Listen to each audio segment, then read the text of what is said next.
All right, I got my guy, Max Stevens, on the show today. He's a coach, speaker, philosopher, and author of What the F Do You Really Want? A No-Nonsense Guide to Finding Your Purpose. Max, welcome to the show, brother. Thanks for having me, Joel. Looking forward to talking to you.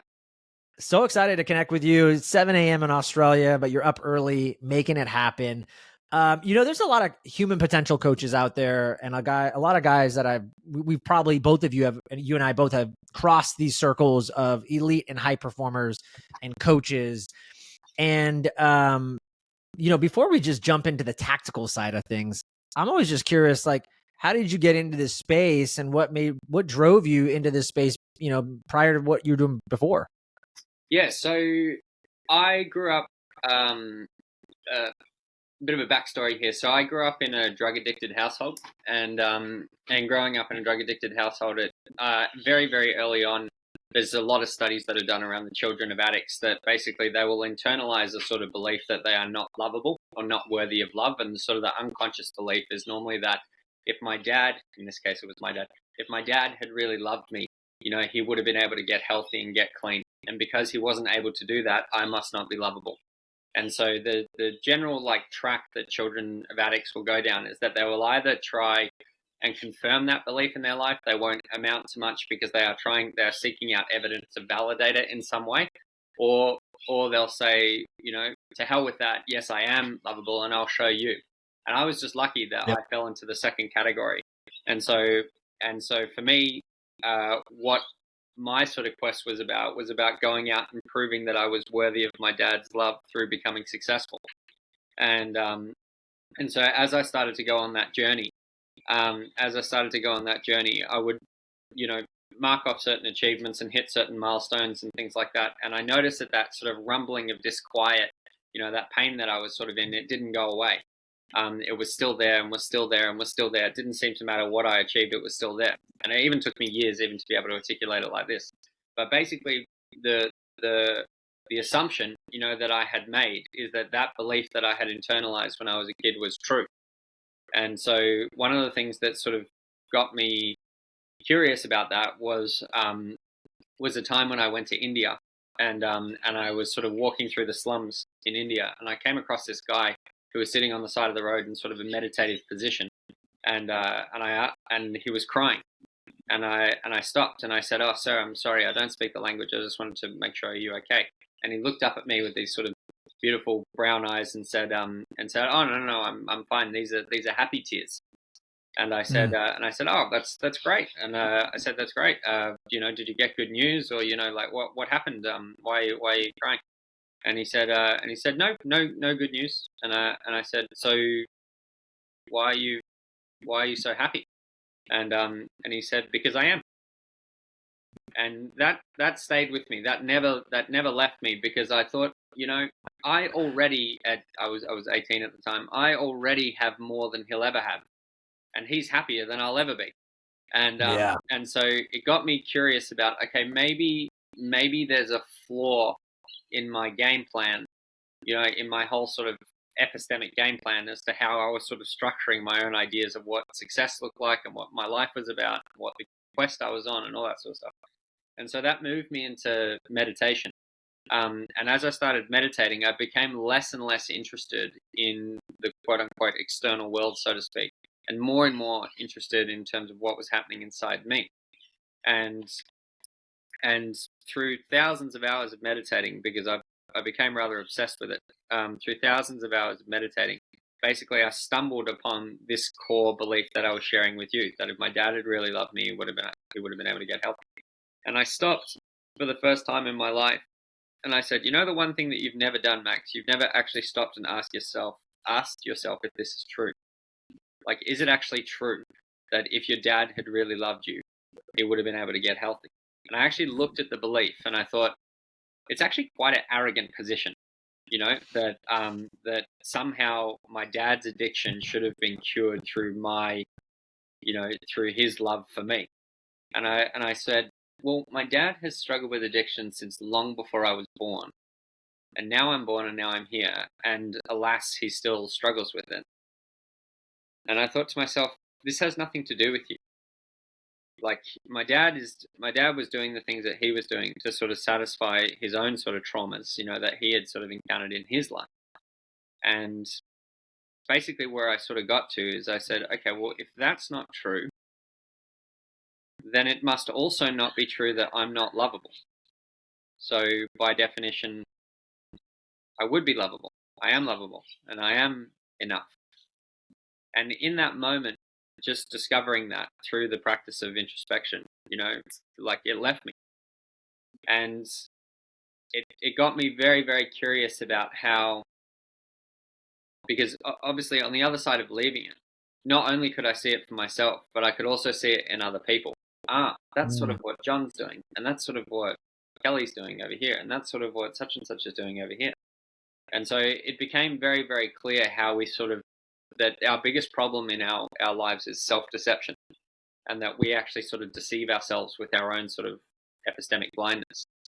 And the other thing as well is that in terms of what sort of drove me into sort of coaching, is it also became very obvious, I guess I would say, very obvious that, the proverbial sort of kingdom of heaven, like, really is within, that if we stop sort of seeking, what would you call it?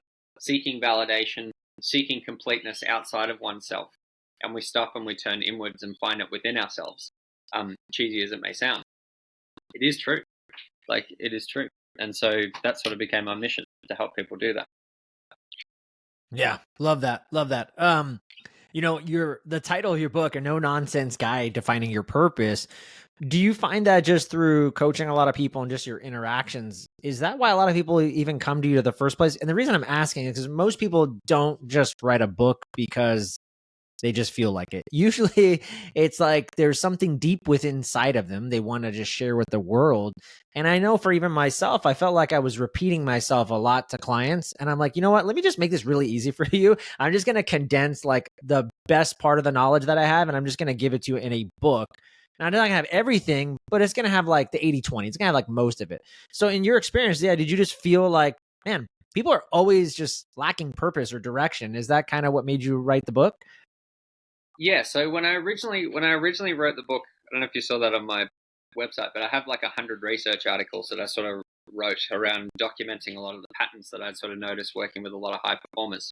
And I sort of wanted to map out the sort of course that I normally go on with somebody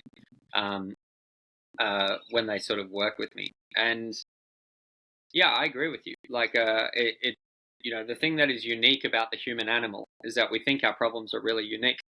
That's actually what is unique about us, and we're not as unique as we'd all like to care to admit. The content of our experience might be different, but the context of our experience is the same.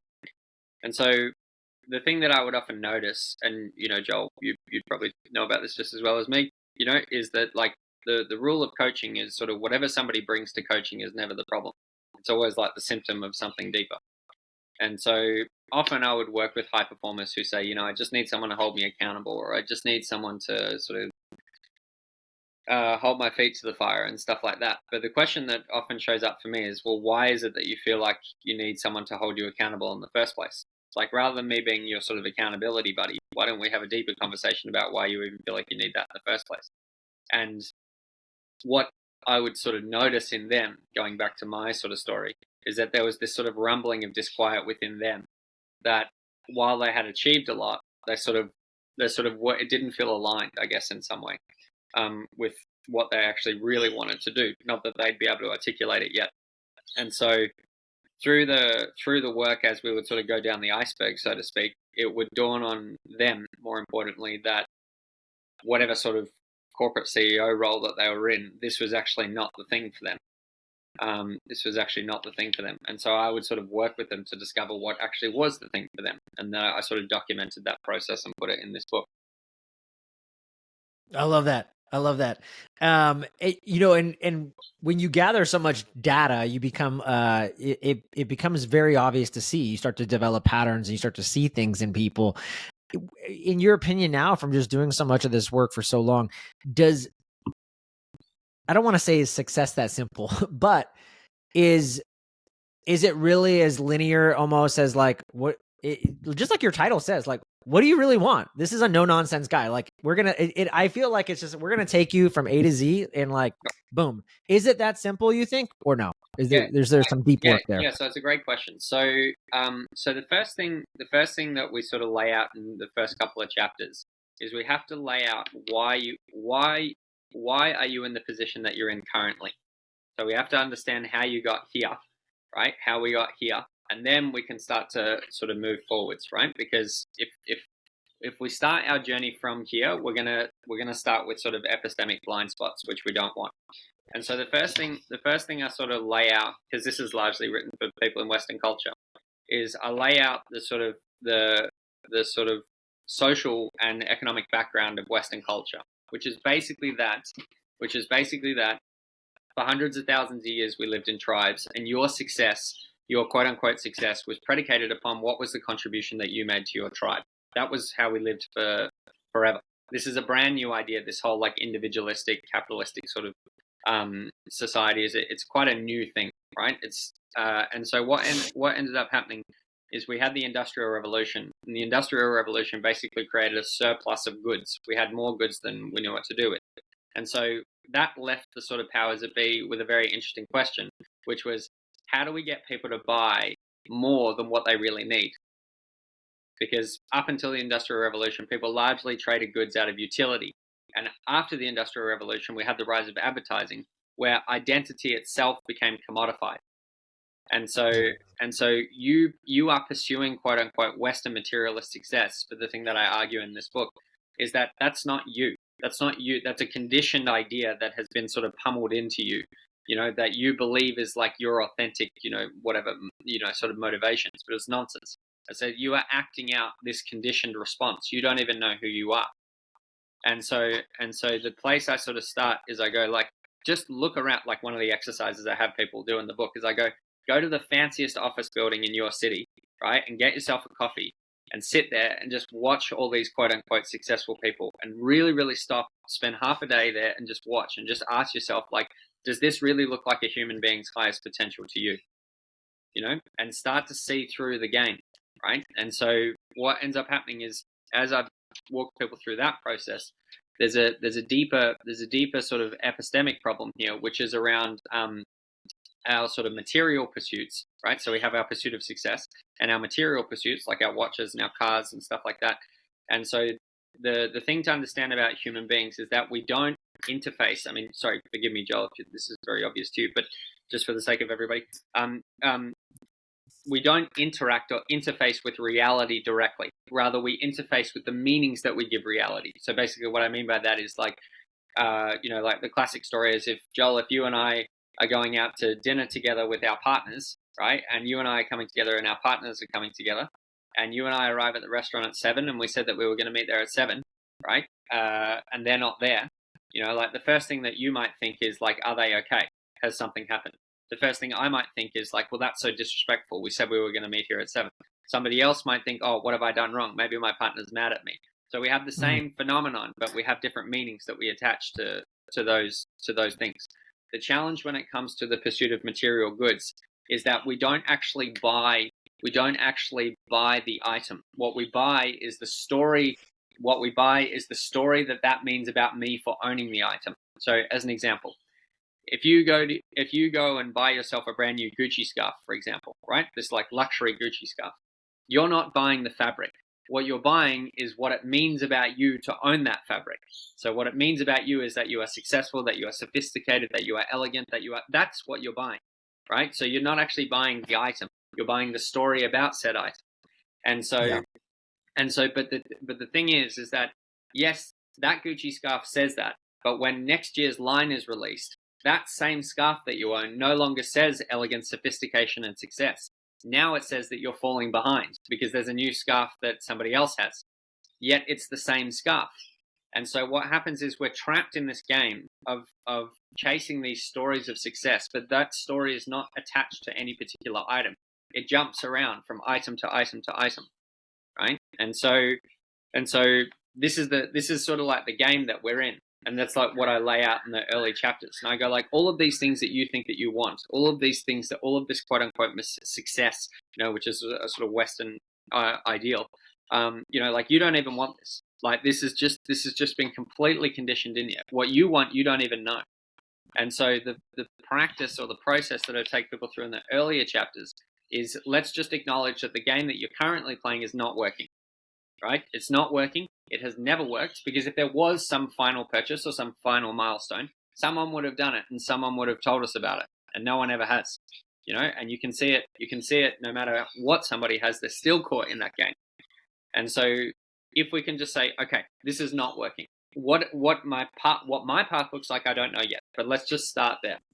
And so to anybody who's sort of listening, we can talk about that in a minute, Joel, in terms of how somebody can actually start, in terms of actually finding their purpose. But at least let's begin by acknowledging that the path that you're currently on is not working. Yeah, I love that. And I love how you kind of went back in history and saw the patterns of the Industrial Revolution and the commoditization of moving from tribes to where we're at now.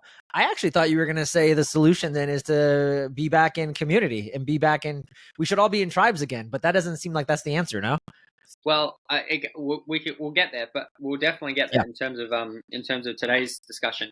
But once we sort of acknowledge that stuff isn't working, what we need to do, right, is we need to build firm footing in terms of actually finding your purpose. Because if we build it from shaky ground, like I did, right? I said I'm gonna go out and do this because I want to win my dad's love. Doesn't put very firm grounding under my feet, to sort of try and to sort of build a life on that premise, right? Because it's filled with that's and I think, Max, what you're saying is you actually might be super successful with that will and that drive. It might get you somewhere, but at some point you'll probably get to a point in your life where you'll just be empty, right? And you probably see that a lot, where it's like, oh my God, I just realized. And that's why people have this midlife crisis, because they've been pursuing this goal that they thought was to prove that they're not loved, that they're worthy, they are loved. And then they realize, well, I did all these things, but I'm still not loved. Well, right? Is that what you're kind of getting at? Yeah. Well, one of the things that's really fascinating, it was something I wanted to talk to you about, is the two sort of key turning points that I noticed when we live out that pattern, is that there's two key turning points that have us turn inwards. And number one is a health crisis. So when somebody like burns themselves into the ground, and they have some sort of serious health condition that emerges because of the fact that they're living out this psychosomatic trauma. Or the second is a divorce, where basically their family crumbles underneath them because they're working too much, and they can't break out of this pattern. And I've seen that happen a bunch of times as well. No doubt you have as well. Yeah, happened in my life. Right. So quite close to being divorced. Yeah. Right. So so it's a very, again, again, not you, but human beings, we tend to think that we are very unique, but we're not. There are very well documented sort of patterns around what happens to people. So in terms of building firm footing, so there's three components in terms of how we can put firm feet under our ground, firm feet on the ground to start our journey together. And the first thing that we I try and have people do is I say, let's go through and let's mark anyone in your life that you feel like you need to forgive. Because if there's any sort of hang-ups from this last sort of chapter of your life, they're going to stay with you in this next chapter, and we don't want that, right? So note it down. Is there anyone that you're sort of hanging on to anything about? People go, no, nothing. And I go, you're not looking deeply enough. We all carry things. We all carry things. So the first sort of process, easier said than done. First sort of process is to actually go through and make amends with all those people. The second thing is to acknowledge the finite nature of your life. So the reality is, Joel, that you and I are both going to die. We are both going to be forgotten. It just comes down to how far into the future we go, right? And so if we can acknowledge that, then we can also acknowledge that there is no safe road, because most people sort of go yeah, but what happens if this happens? What happens if that happens? I say, listen, no matter what happens, you're going to be dead. So it's just a matter, there's nothing real at stake here, So, and then the third is that then puts us in a really good place, which is the third sort of pillar of putting firm feet under our firm ground under our feet, is around being radically honest. So now you're in a position to be honest, to ask yourself, what do you really want, or what the fuck do you really want? So now you're in a position to ask that question. Now we can start to build, right? So that's normally that's the process I tend to sort of take people through from there. I love that. Those are powerful. I love those pillars. Those are so good. I've used all three of those in various parts of my life, not in that order though. So I really like that you just that stack is 1, 2, 3. I think that's beautiful. I love that. I wanted to ask you then, if you say success is a lie, right? Then Max, what the fuck should we actually be chasing? So great. So a good place for us to start, right, is that we have to acknowledge that human beings are animals. So like this is something I lay out in the book as clearly as I can. Is like, let's forget about humans for a second. So if you take dogs, so dogs, right, have different personalities. They have different sort of ways of sort of manifesting themselves, but they're all still dogs. And dogs have intrinsic dog needs. They need play, they need affection, they need walks, they need food. Like, you deny any of these needs, right, and the dog suffers. It doesn't matter if it's a Chihuahua, a Great Dane, a poodle, or whatever, right? It's like dogs have dog needs. And the human animal also has human animal needs. And so the question becomes, okay, well, what are our intrinsic needs? And so connection, contribution, and community. They are our sort of intrinsic needs that we have developed through anywhere from tens to hundreds of thousands of years. The sort of debate around when the sort of existence of our species started. People have various views around that, but it's at least 60,000 years. So tens of thousands of years we lived in tribes. In those tribes, we exchanged stories, and your success or your worth was predicated upon your contribution to said tribe. Now we don't live in tribes anymore. Now we live in a global society. And so the question no longer is, what is my contribution to my tribe, but rather, what is my contribution to the world? And so in order to find that, right, so in terms of what we actually need, and this is the sort of premise of the book, is the way that we can orient ourselves in the world in 2025 is we orient ourselves with a purpose that extends beyond me. So rather, what I mean by that is we think about our purpose in the form of a contribution to the world, because then what happens is that we are living in alignment with our own intrinsic nature. Tens of thousands of years you lived in tribes, your value was predicated upon the contribution that you made to that tribe. That is how we are wired, yes or yes. Now we don't live in tribes anymore. And so this is part of the problem around the sort of mental health crisis and stuff like that, is that we are now living in environments that no longer match our own nature. We've built these lives, particularly in the West, we've built these lives of isolation. Like, I don't even know my neighbor's name. I don't even know my neighbor's name. Yet I'm not wired like that, and neither are you, and neither is anybody who is listening to this. How we are wired is to live in these small communities and tribes and to contribute to said tribe. So now it becomes about, what's my purpose that extends beyond me to the world? And in terms of how we sort of find that, a good place for us to start in terms of finding that is we look at what your gifts are. And now I have a very specific take that I take on when it comes to your gifts, that your gifts are actually not meant for you.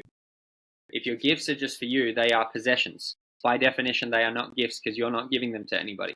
We often think that your gift is like, oh, this is something that the universe sort of gave me that really comes easy to me, but in my view, that's nonsense. Rather, the idea is that my gift is something that it has sort of been bestowed upon me that I'm supposed to give away. And so I'm supposed to share that gift, with the world and be of service to the world using said gift. And so one of the things that I have people do in the book is I go and find 10 people that that you trust really well and ask them what your gifts are. Because the challenge with our gifts is often, because they come so easy to us, we dismiss them because we think that, it's supposed to feel like hard work. But when something is sort of coming through us naturally, like your podcast is a great example. It just comes through you very, very easily, right? I intuit. It becomes because it comes through you very easily, it's easy to dismiss. Well, I've done this lots of times, and this is not a big deal. But the idea is, like, if your gifts are made to serve the world, then it is the world that will tell you what your gifts are. And so then we move to, so once we've identified whatever your gifts are, then we need to work out, who do you want to serve with these gifts? So when you look out at the world, right, and this is the thing this is the thing that becomes very, very important, is get your attention off of you. So it's like, oh, well, I've got all these skills and gifts that I have. I could probably make a lot of money with these gifts if I position myself in the right way. Yeah, we'll get there, right? But just hang on a minute. So when you look out at the world, right, what is it that breaks your heart? So when you look out at the world, like I was looking at your sort of mission around you wanting to end suffering in the context of health, and I think, and part of the reason that I listened to that being important to you is because of the story that you noticed with your mum and other family members, because now that you're a dad, and in terms of the example that you're wanting to set that you didn't get and all that sort of stuff. It's like you have, when you look out at the world, that moves you, right? And so you have your gifts, which is your discipline, your work ethic, your ability to connect with people, etc., etc. Probably your ability to chunk down complex ideas and put them very simply in front of people, etc. Right? And then you look out at the world and you think, okay, well, what breaks my heart? And the thing that breaks your heart, as I listen to it, Joel, is the unneeded suffering that is caused by unneeded health problems, right? And so, like, at least as far as I understand, you're welcome to challenge or correct me on those things. Yeah, no, I mean, I think that's accurate. And that continues to be a mission of mine. My purpose has shifted recently to fatherhood and marriages, because that was an area that I suffered with a lot. And it speaking of gifts, it was an area that I wasn't thinking I was good at. Actually, I probably said I was bad at. I had to work really, really hard and hire a lot of coaches to break my and make me see things that I didn't see. And now I see it so clearly. I have a new mission. Not that my health mission hasn't stopped. I still do that, but I have a new mission. So it's interesting what you said about the whole gift thing, because I could easily say, oh yeah, I'm a great podcaster and great at this, but I would have never said marriage, and I wouldn't have even been important to me if you had asked me this 3 years ago. Right. So anyway. Yeah, no, fabulous. So the premise or the idea is, like, if we can work out what our gifts are and who we want to serve, then the last pillar is we need a place to start. So basically the premise of that pillar is, like, don't try and come up with like the perfect plan. Just start doing it. As you do it, the plan will become more and more obvious, because you'll make connections, you'll meet people, your skills will refine, and that's the sort of the thing. That's the thing I also talk a lot about, is that every one of these will feed back into each other. When you go and start serving people with your gifts, your gifts will get sharper. As your gifts get sharper, it becomes more and more obvious how you can serve people. As you do both of those things, in terms of the place that you're starting will evolve, because you'll have more information. And so just start doing it, right? And so that's sort of the idea, in terms of, once we've done all that work at the beginning, that's in terms of how do we actually find said purpose. It's a really fascinating thing that you bring up, right? Is around because one of the questions that I sort of one of the chapters, which is later in the book, is I say, is the title of the chapter is, well, what's in it for me? So if I do this, like let's say we've got people who are listening to this right now, and they say, yeah, okay, I'm on board. Well, what's in it for me?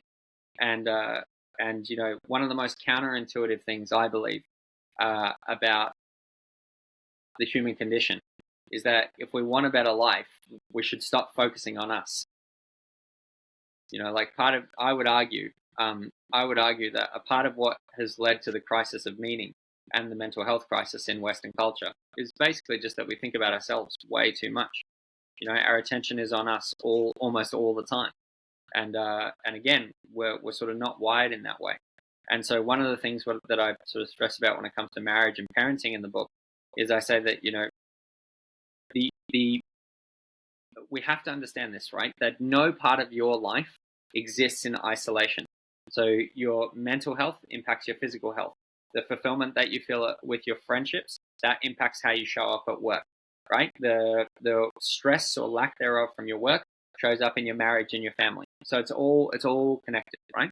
And so when we are living a life that is aligned with our intrinsic nature, right, that also, the good of doing that also spills out into all other areas. So when we are aligned with a purpose beyond ourselves, right, our kids, as an example, our kids grow up watching that in their own house. And that will make you a much better parent, right? The fact that you are going out and making a meaningful contribution to the world every day changes how one shows up within their own marriage, changes how one shows up within their own family, changes the example that they are for their kids. There's dozens of other benefits which we can sort of go through. But suffice to say that they are absolutely real. Yeah, I love that. I think that's so good. I wanted to ask you just to kind of flip it on you though a little bit. And because people might be listening to this podcast and say, yeah, no, I agree with you, Max, but you're right. I do need to give and it's important to give. I understand that. But Max, I'm broke. Like, I need to make money, man. Like, money actually matters. Like, I actually need to make more money and I can't give or contribute to the world until I make more. And then when I make more, then I'll give more, like you're asking. Yes. How do you reframe that, or how do you make people see differently? Well, I Because would that say, there is well, like I would that say, yeah. well, the thing to understand, right, is when we all get up and we all go to work every day, what we are in essence doing is we are contributing. That's what we do, right? When somebody says I'm broke or I'd hate my job or whatever, Max, quote unquote, I have real problems to solve. Is really what they say, what they're trying to say is the way that I contribute to the world at the moment is not meaningful to me. I don't get compensated well enough. I don't get compensated well enough. I don't find it inherently engaging or meaningful. And the thing that I would sort of say, right, is contribution to the world is actually your ticket out of whatever financial situation you find yourself in at the moment. Like, even with business owners, right, who come up with a product, the reason why they come up with said product is because they have identified a need in the world. They have said, people need this. This is better. This would be better if it was done like this, if this product was done like this, or this service was done like this, or whatever. And so the thing that would show up for me is that you have to understand, when we are thinking about ourselves, the answers that we get are not good. And what I mean by that is, like, if we are in this space of self-obsession, even if we have no money, if we are in this space of how can I get my needs met? I need my needs met. I need my needs met. Right. So, as an example, let's say let's make this very, very real. So,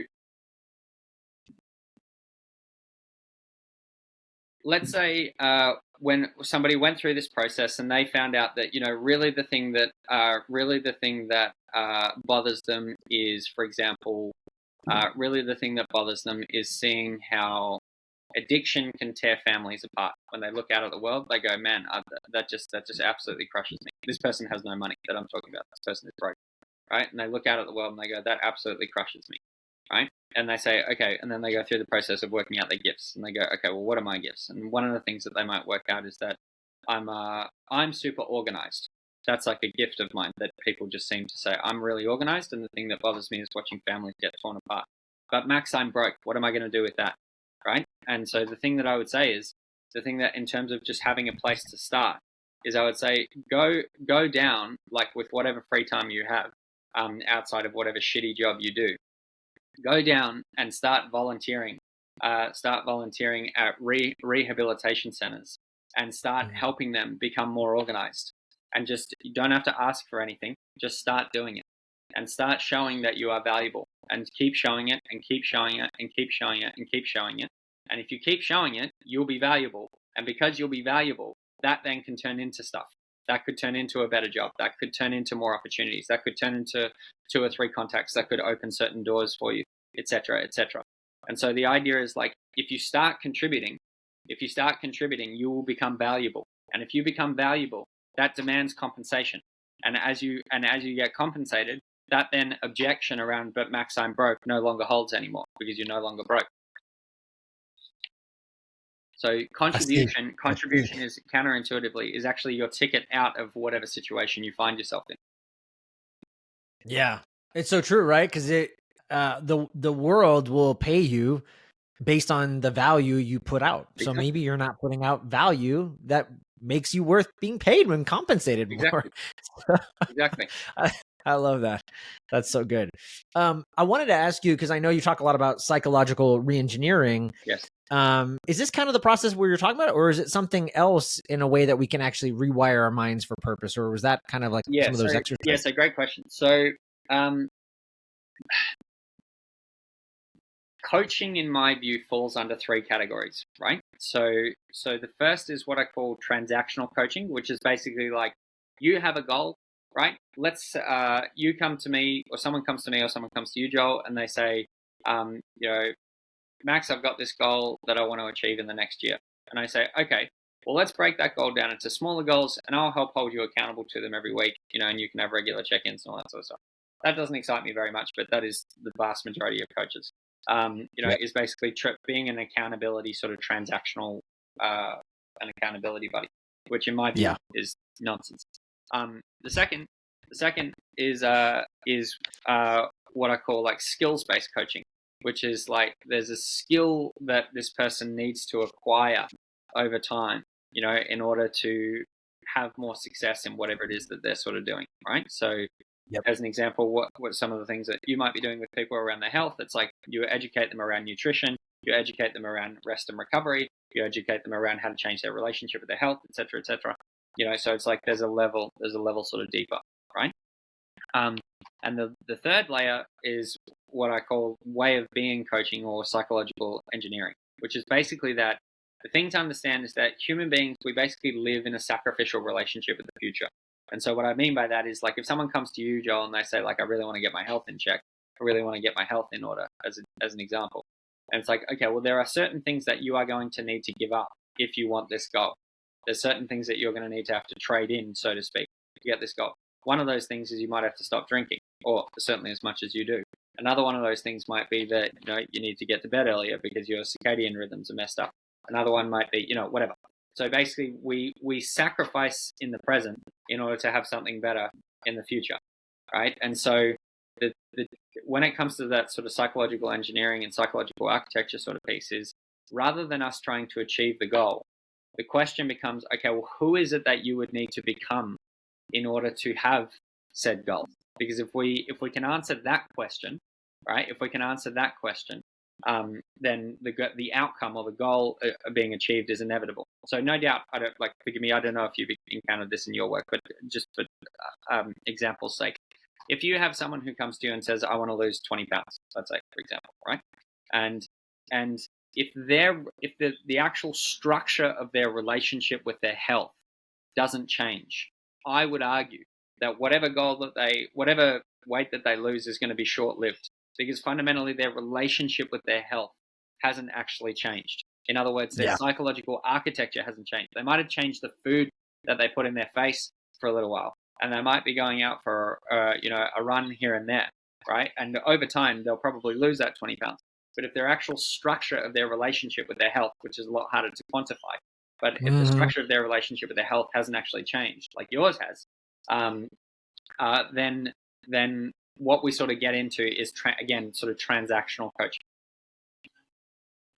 Yeah, no, that makes perfect sense, and it's like that's why so many people can lose the 20 pounds because they can just will themselves to do it for a short period of time. They can manifest that willpower to get them to the other side of that because they know they got to hit that, and then when you hit that, you can, okay, I hit it, I did it.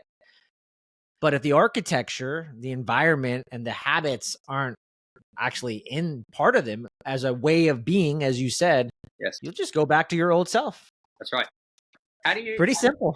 How do you think people can do that with their health? I was interested to ask you about that. Yeah, I think it's like anything. In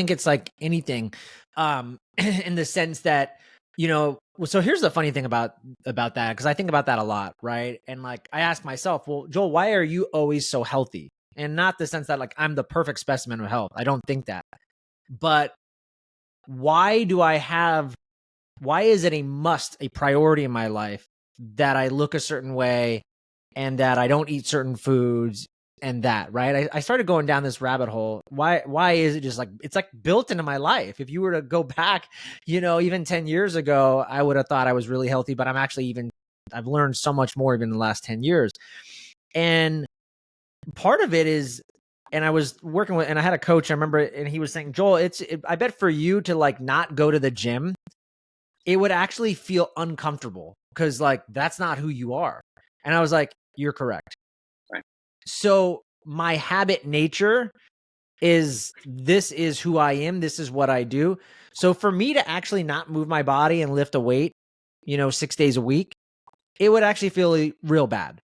I would have a disconnect, as you said, alignment. I wouldn't feel aligned in who I say I am. And that would really, really bother me. Yeah. And so it would be hard for me to finish multiple weeks of not lifting a weight. Yeah. And so that I think is it, and I don't know the answer. I don't know how to quantify, like you said. I don't know how to quantify when does that happen. Is it 21 days or 66 days when I have it? I don't know, but it's a point where the habit is it's no longer like something that you have to try to do.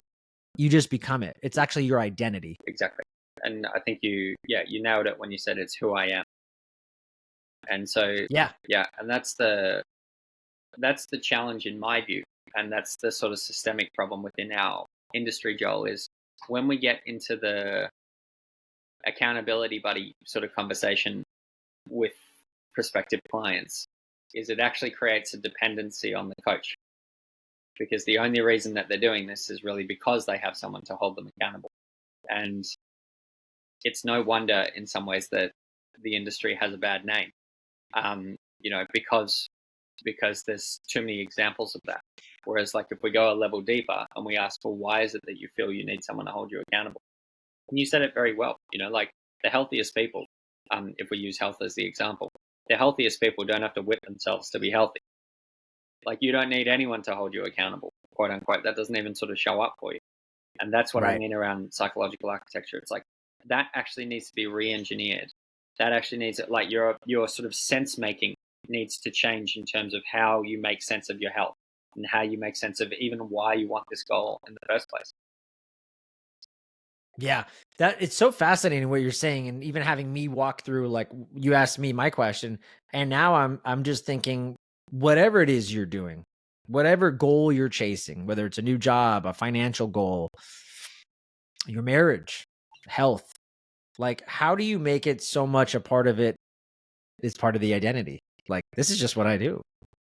Like that, because once, if you can take a client or even yourself just through lots of trial and error, but just the same way that, like, I've done really well in health, how do I take that same idea and implement it into my marriage, into my wealth, is what I'm saying, right? Like, so for anybody listening, like, how do you take that, whatever, maybe you're really good at this.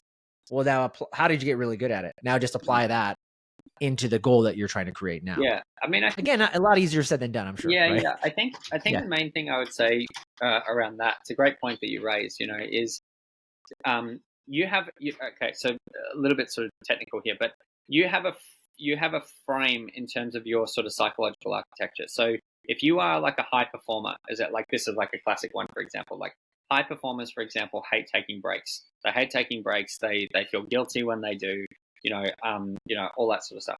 And so I was talking with somebody about this yesterday, that if you're, as an example, if you're a top performer and you're starting to experience burnout, but your experience of taking a break makes you feel guilty, right? What needs to happen, in my view, is that rather than understanding that you need to take a break, because you're going to burn out, frame it up in terms of, I'm going to take a break so that I can increase my output. So you lean into, because, and all sort of studies will sort of reflect this truth, that basically when we have, I think it's about a 20 to 25 minute break, when we come back, our output, your output ends up making up for the time that you lost, because you're sort of refreshed. And so the idea is, rather than saying like, oh, well, I just need time for myself, because high performers hate hearing that, because they say, no, I don't, and they actually pride themselves on how hard they work and all that sort of stuff, is rather than saying that, frame it up as, I'm going to do this so I can increase my output. And so the idea is, you try and lean into it. You don't fight your own frame. And more importantly, I'd argue, you don't fight the frame of anybody else either. But you don't fight your own frame, because if you fight your frame, you get into conflict, like inner conflict with yourself, And so, for example, if somebody has got a great relationship with their health, like you do, and say they're trying to work on their marriage, like as an arbitrary example, right? And they're trying to work on something in their marriage, and they have a big argument with their partner, right? In the process, rather than saying, oh, well, I'm just not good at this, like clearly we're not meant to be, or whatever, right? Is the thing is to say, well, when I came to my relationship with my health, that took time. I didn't go from here to here straight away. I tried, and my form was bad at the gym, or like I would put in shitty workouts here and there, and I guess in theory this would be the same. It's like, I need to work out the conversational patterns that are existing between me and my partner, and how to negotiate more effectively within them so that we can negotiate together for peace in the future. And it's like, okay, well, where I was with my health, what would the analogy of that be? And it's like, well, at one stage I was 20 pounds overweight, and then I was 18 pounds overweight, and I went from 20 to 18. And I guess in the same way, this argument that I've just had with my partner is sort of like going from 20 to 18. So like, and you can sort of, but again, I'd say like, don't fight your frame. That becomes really important. If you fight your frame, you just end up like whipping yourself. Yeah. I love that. I wanted to ask you, this is such good stuff, by the way. Thank you. I wanted to ask you though, is there maybe some people might be going through their life right now, listening to this podcast and go, yeah, but you know what, Max, I'm doing pretty good. And maybe that's true. That's great. But is there like a red flag or like a number one red flag that you see for people that for them, it's a metric, it's a catch to say, oh my God, maybe I'm not living the life that I actually want. And maybe, I don't know, is there an exercise or a ritual that you do yearly to make sure that you are living on purpose and doing the things that you want? I mean, is there something that you revisit? Or at the same token, is there something that someone else can do as a gut check to say, how do I know? Is there like a red flag that comes up for a lot of these high performers to know that they're living their highest version of who they should be? Yeah. So there's a difference between being extrinsically and intrinsically motivated. So like that's a pretty good litmus test in some ways. Is like one of the things that I'll have clients do at the beginning of our work together is I'll go, tell me about your ideal week. So tell me like what a cracking, like that whole like what's the vision for your life thing. I don't really agree with that idea. Largely because visions they can move into sort of abstract, I want to leave a legacy and all that. Like the problem with our industry, Joel, in my view, is people use a lot of bundled terms like discover your authentic self and actualize your potential. But that doesn't mean anything. Not in my view. It means nothing. Like it's like who defines potential? Who defines when it's actualized? Like whereas when we actually look at what your ideal week looks like, it's like that we can aim at. That's something that we can aim at. And so one of the things that I'll do, like in terms of a red flag, is I'll look at what somebody's ideal week looks like, and I'll go, well, clearly you're not passionate about your business, because when we actually look at what an ideal week looks like, you're not doing any of that. You're not doing any of that. And so if somebody is extrinsically motivated, meaning that the business or whatever they do is seen as a means to get somewhere. It is a vehicle to get somewhere. So this thing I don't really care about, but where it can get me, I do care about, right? And so like a good litmus test for that is one of the things I'll do if I'm out at networking events and stuff like that is I'll say, tell me about your ultimate goal for your business. And if they're extrinsically motivated, they'll say one of two things. They'll basically say, "Are you okay if I swear on the podcast?" Yeah, we've already been doing it all podcast. Yeah, right. Fine. So if they're extrinsically motivated, what they'll say to me is they'll go, I'm working really hard towards an exit so I can sail around the world and eat good food and do fuck all and basically be of no service to anybody, they'll say, right? Or they'll say, I'm working really, really hard to try and get the business to be able to run without me. So I'm trying to automate everything. I'm trying to get everything in position, et cetera, et cetera. And on the face of it seems inspirational. But if you look a little bit more closely, in both of those examples, right, you're trying to get to a position where you don't have to do anything to do with your business.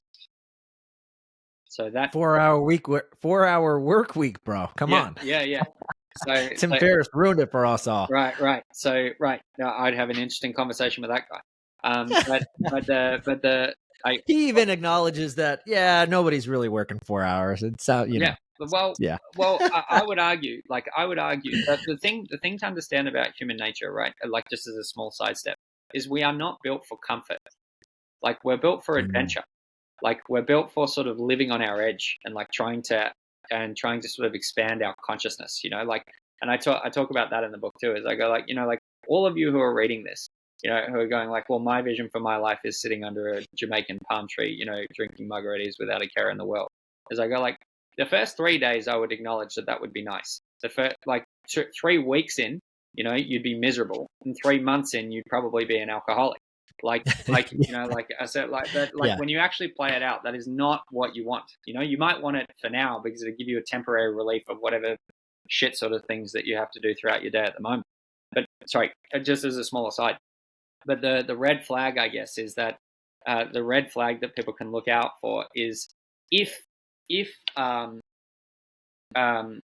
is the thing that I'm currently doing, like, is that rewarding in and of itself, or is it a vehicle to get somewhere, right? And so if someone is intrinsically motivated, meaning that they are deeply in touch with their purpose or mission that they are on with whatever it is that they're engaged with, and they say, yeah, I am, then what would show up for me is, well, that's great, right? If someone goes, well, you know, like, I mean, it's all right, you know, like it's all right, you know, like it pays the bills and, you know, stuff like that, then I'd say you have a lot more to give.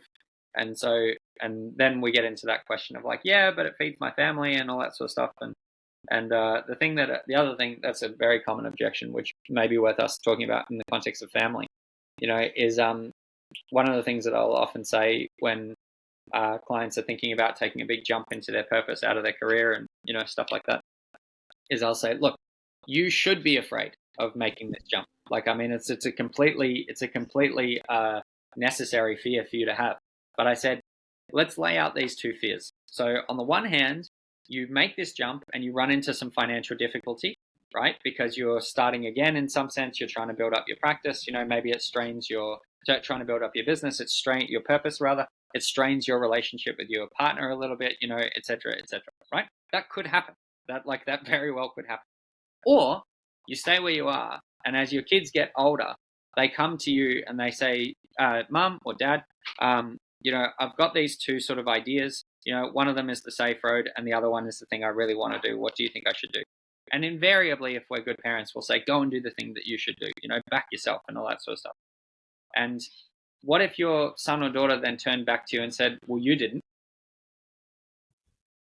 So it's like, so you should be afraid, right? But maybe you should be more afraid of the alternative. And so it's a trade-off. And so, like, that's one of the other things I've sort of mentioned is, like, life is hard. No matter which way you slice it, life is difficult. So it just becomes like, what is your suffering in the service of? Are you going to be crushed under the weight of like petty selfish concerns? Or are you going to allow that suffering to sort of purify you through that process of trying to do something better for somebody else?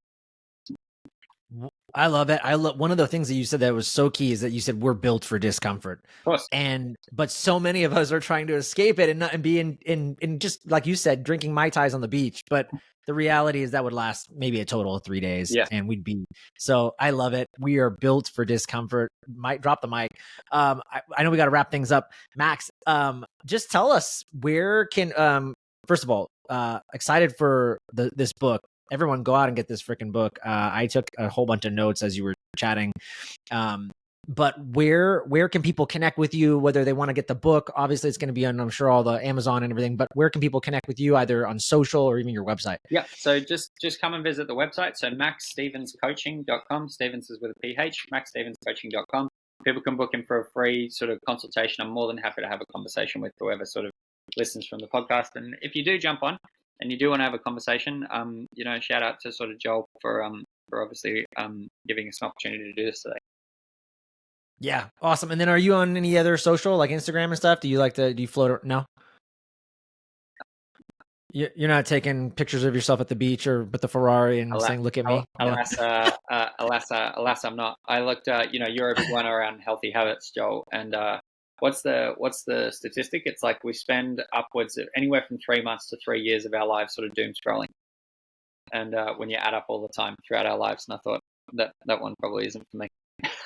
I love it, brother. You are rocking I only bring people on the show that are disruptive, and that is exactly what you're doing in your industry and in the world. And I love the gifts that you are bringing and contributing in the world. Max Stevens, go out and get the book. What the fuck do you really want? A no nonsense guide to finding your purpose. Max, thanks for being on the show, brother. Thank you so much, Joe.